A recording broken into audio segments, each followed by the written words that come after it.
चमार नहीं, चवर वंश होता है। चवर क्षत्रियों का एक वंश है। चमार तो मुगलों का दिया हुआ नाम है। ये चवर वंशी सूर्यवंशी है। इनमें एक महान संत पैदा हुए जिनका नाम संत रोहिदास था, रविदास। चवरवंशी क्षत्रियों का धर्म नष्ट करने के लिए मुगलों ने उनसे गाय का चमड़ा छिलवाया, गाय का चमड़ा उतरवाया, और वाल्मीकि अर्थात ब्राह्मणों से इन्होंने मेला उठवाया। ये ब्राह्मण थे, जिससे इनका धर्म भंग हुआ, तब ये भंगी कहलाए। किंतु इन दिलेर हिंदुओं ने यह कार्य करना स्वीकार कर लिया, लेकिन इस्लाम कबूल नहीं किया, स्वीकार नहीं किया, और सनातन धर्म की रक्षा करने के लिए सुअर तक पालने का काम कर लिया, क्योंकि इस्लाम में सुअर देखना और उसकी आवाज सुनना भी हराम है। लेकिन सनातन धर्म इन्होंने छोड़ा नहीं।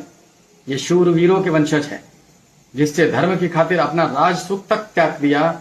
ये महान चवरवंशी थे। भंगी और